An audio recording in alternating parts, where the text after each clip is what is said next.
Olódùmarè kó bá mi lọ́ra ẹ̀mí gbogbo àwọn tí wọ́n ti jí gbé ní ilẹ̀ káàárọ̀ òjíire, yálà ẹbí ẹ wa ni, yálà ọ̀rẹ́ ni,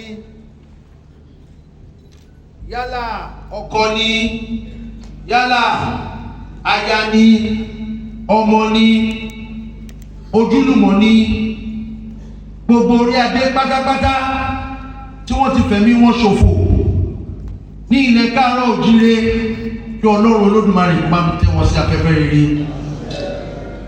Ẹjọ́ bá ní alálẹ̀ òsì ó tọ́ra ẹ̀ ní nǹkan òdédé ṣẹlẹ̀, àwọn alálẹ̀ ló paná bí ó paná gbàgede láti lè fi ìbà fún àwọn tí ó ti lọ. Ọlọ́run Olódùmarè ò jẹ́ arírẹ̀ wọ́n lè kárọ̀. Ọ̀rọ̀ àpérò yìí ń ṣe ọ̀rọ̀ eré rárá, ó ti ń bá gbogbo wa ibi òní pọ̀ lótọ̀ wa. Ọlọ́run Olódùmarè àdúró tì wá, alọ́ra ìlú wa. Ẹ jókòó, ẹ ṣe ẹ̀gbọ́n gbogbo àwọn aláṣetò àti àwọn tí ó ti lọ, gbogbo orí adé mo kí yín o. Àwọn sọ̀rọ̀ wípé báwo la ẹgbẹ́ yanjú ọ̀rọ̀ àwọn ajínigbé yìí? Kábíyèsí di adéró, ọ̀rọ̀ security kọjá dìwó. Ẹni tó bá gbé dìwó security á ṣẹ̀wọ̀n. Tí o bá fẹ́ bẹ̀rẹ̀ security tó bá wọ koríko security state government tó o bá ní àkúgbà state government àbí local government chairman ènìyàn á jẹ́ ẹ̀wọ̀n bíi. Àwọn náà ti lo gèrè wọlé ní OPC ìyàlá bá bẹ̀.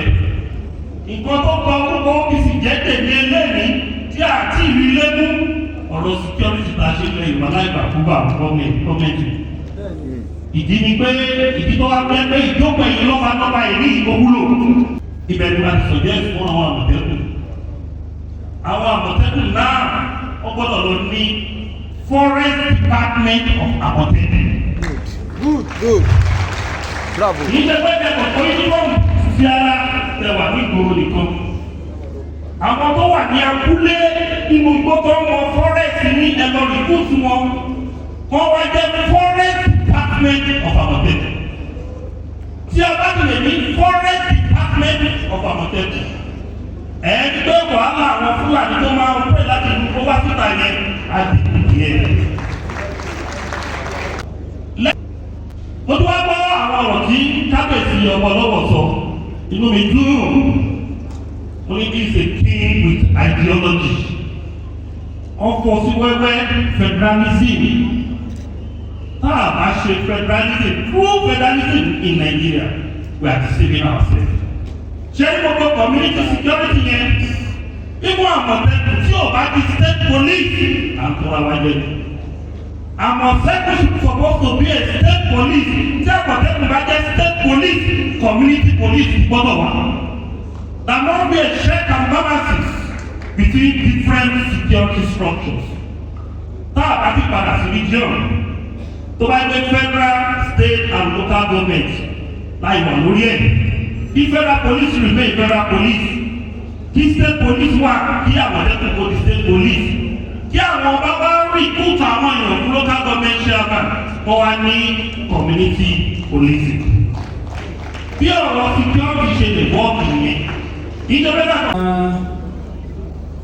Ṣé ọba bá tẹ ní nǹkan tó lè fi protect ara ẹ̀? Àwọn ọmọ ìlú kan, ibi tí wọ́n fẹ́ gbé àṣà òyìnbó wọn kọ́ ọ̀dẹ̀ practice ẹ̀. Nílùú òyìnbó wọ́n ní federal police, wọ́n ní state police, wọ́n ní local police, wọ́n tún ní community police. Ẹ̀tì ní just one man IG ló direct police wà tó bá pé tí ẹ bá dé abápé division ilé division ló bá ní mọ́tò nílé kó lómi o.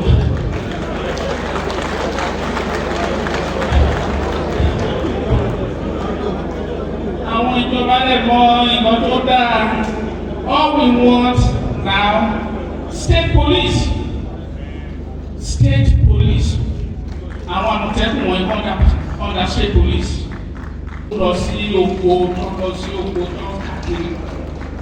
Police tí ò bá ní mọ́tò ṣòlá lọ sí oko tó tó 80 miles to Àkúrẹ́. Ìgboro Àkúrẹ́ àpò wọn gan wọn á lọ pé wọn ní epo ilé tó lè kọ láti ilé tó ní mọ́tò àtúntò alágbègbè àmọ́tò.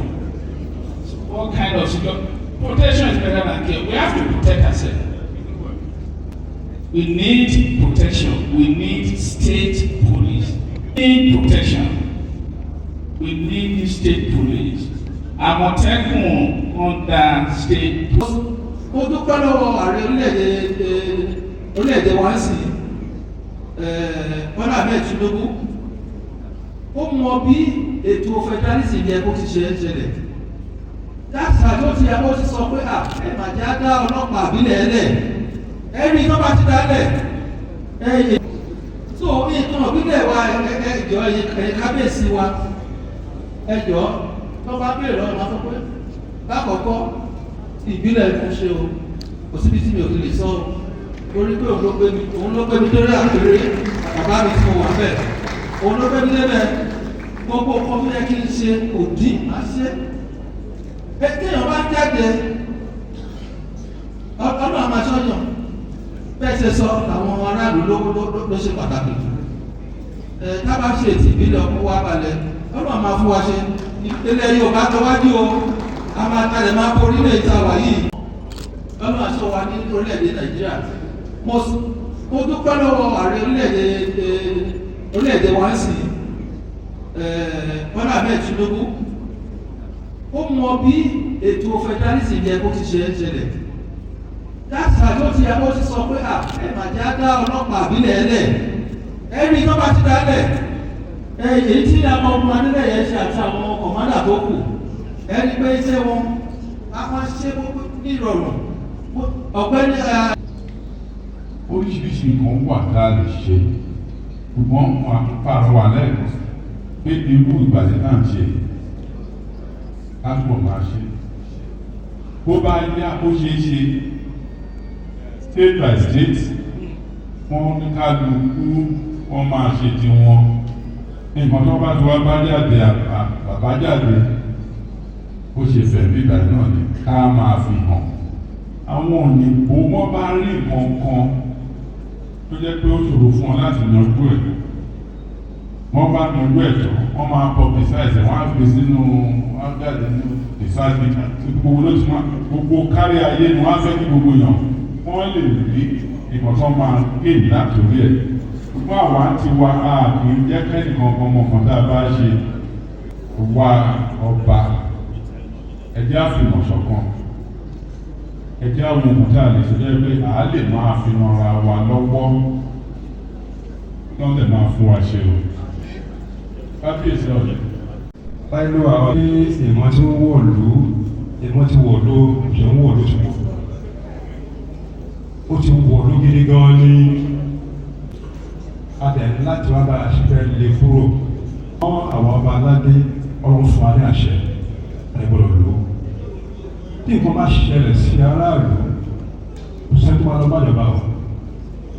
Àwọn àtọ́ máa bá lẹ̀ wọ́n lè ní àmọ́ bí bàtà ti ta àwọn ìwà lẹ́sẹ̀. Tó jẹ́ pé ọrùn ọlọ́ṣẹ́ wà o, àwọn àdẹ̀nà láti ṣe. Tá a bá fi dá àwọn olóṣèlú, àwọn àdẹ̀nà o. Wọ́n lọ fi àpẹẹrẹ. Wọ́n lè lọ́dún mẹ́rin, ọdún mẹ́jọ ń bẹ̀, kí wọ́n bá lọ ọ̀tún ní àwọn aláwọ̀ ń bẹ̀. Tó jẹ́ pé bàtà yẹn ta lẹ́sẹ̀ gbogbo. Wọ́n ní iṣẹ́ ẹgbẹ́ báyìí ní ìsìn, ọrùn wa ní iṣẹ́ ìwà. Àwa gbé àwọn ìgbésẹ̀ kan ní ìdísọ́ àgbésẹ̀ ní bàtà mi. Láàrẹ̀ ìjọmọ ti kábíyèsí ìjọba ọ̀sọ̀.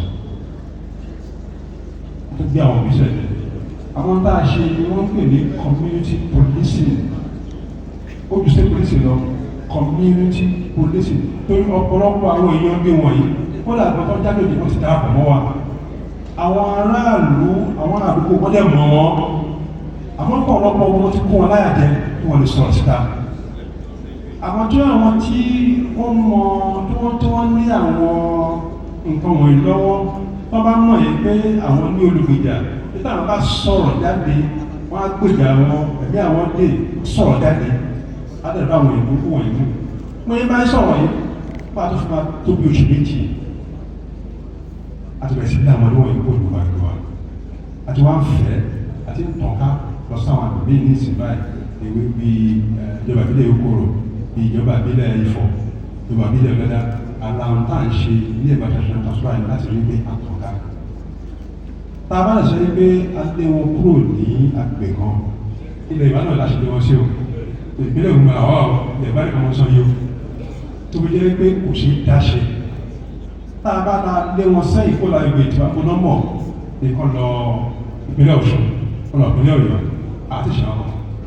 nígbà tá a lé wọn kó lọ́wọ́ nígbà tá a lé wọn kó yíyà tá a lé wọn sí pálọ̀ ní o ẹgbẹ́ wàhálà kò sí lọ tó jẹ́ pé àwọn ọba aláyé ọ̀hún láti bára jírò lórí báwo la ṣe fẹ́ ṣe láwọn àgbègbè àwọn kí la lè fi gbára wa mọ̀ràn kí àwọn ọ̀nà ti ṣe àwọn iṣẹ́. mo bẹ̀ wá community attitude ẹ jẹ́ ká rí event ẹ̀ àwọn bàbá wa ogunlọ́gọ̀ wọn extended family ló jẹ́ kí wọ́n dé èèyàn tí wọ́n dì àwa ti sọ di kónkó jábélé kálukú ló ń ṣe tiẹ̀ ọmọ ìyá ò dá sí ọmọ ìyá oníkálukú ló ń dẹnu ẹ̀ gbé ebi ń pa àwọn èèyàn tó pọ̀ gan the community spirit in most communities is almost there is almost there wọn ò dẹ̀ mú sọ fún wa wọn ò ní jẹ́ ká